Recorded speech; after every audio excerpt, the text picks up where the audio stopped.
We just got run out of the gym.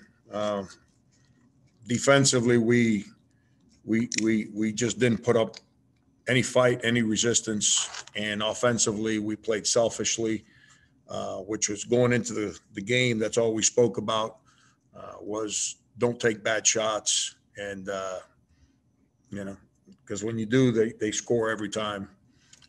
And that's all we did was take bad shots. It's just got run out of gym. They're good, and we had no answer for them tonight. Colin? Hey, Frank, you mentioned playing selfishly offensively. It seemed like you guys were being aggressive early, and you tied it up 14 there. And once Arkansas started hitting their threes, it seemed like the ball didn't get into the paint as much as maybe you guys would have liked. What did you see to end of the first half, and were you guys pleased with the offensive execution right there before halftime? No, I wasn't pleased with the offensive execution after the first 4 or 5 minutes of the game. I thought early we tried to attack the rim, but there's a 7-3 guy standing right in front of the rim, and you go in there and you kind of half jump and kind of turn your body sideways and kind of flick it over your head, you're not going to score. But then offensively, we just really selfish, just bad shot after bad shot after bad shot. And,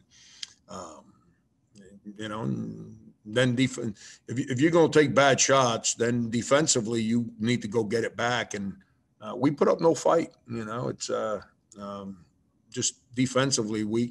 Early in the game, we're in that zone, and they were kind of standing around trying to figure out how to attack the zone. And then we went man.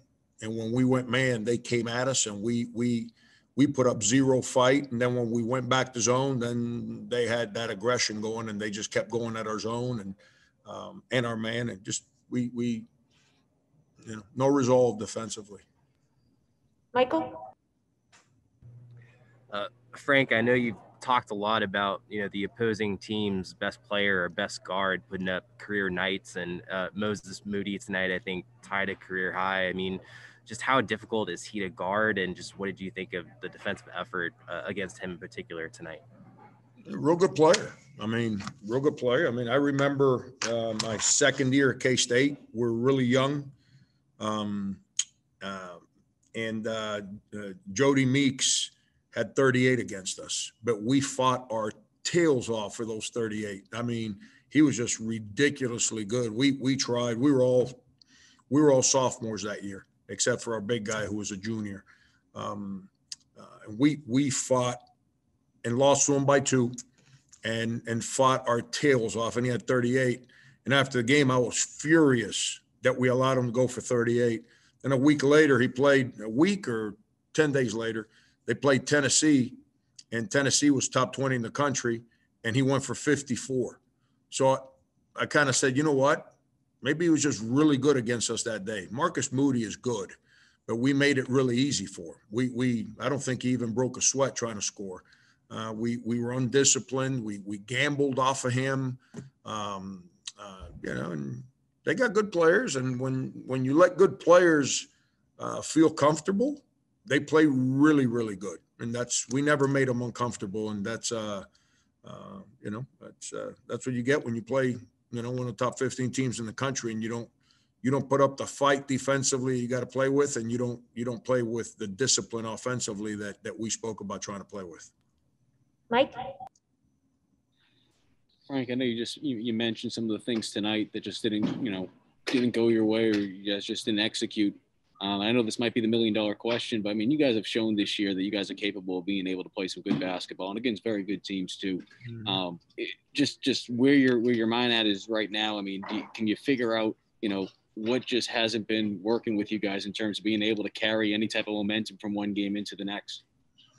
Yeah, it's just one of them years, man. One of them years. We got good parts. And when the parts play well together, we represent our team the right way. But obviously, more times than not, our parts have not connected. We have not played. We got a lot of guys that are playing for me and not we, and that's unfortunate. But we've got to continue to to try and figure it out, because it wasn't a year ago with basically the same personnel. That was never the case. This has just been a confusing year all the way around, and it's caught me off guard. I didn't expect some of the stuff that we've been dealing with. And I ain't talking about COVID. I'm talking about team stuff. It wasn't the case. And we've had guys that have been here for 3 and 4 years. Wasn't the case with them before, and all of a sudden it's become a problem now. So we've got to figure that out, but this is not the moment to figure that out. You do that in the off season. Colin? Frank, you've mentioned being a little bit selfish offensively. It seems like it's been a trend all year for you guys. Is there anything you can do over the next few days of practice and into the SEC tournament to break that, or does that ownership have to come from the players?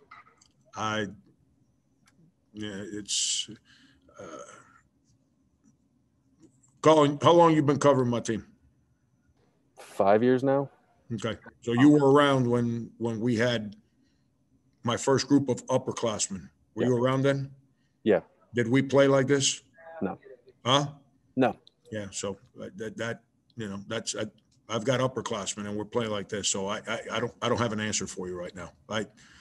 Selfish basketball's never been a trademark of my team, and that's 30. This is year 36 or 37. And getting out of the way has never been a trademark on my team, and this is year either 36 or 37. And this is the first time that we don't fight defensively this year. I ain't talking about just tonight, this year.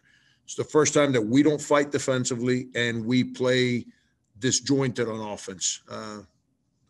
People might not like how my teams play, but those two things have never been part of any team that I've been associated with, which is selfish offense and getting out of the way defensively. But we do that this year at times, and it's really frustrating because I'm just telling you, the same group of guys hadn't done it before.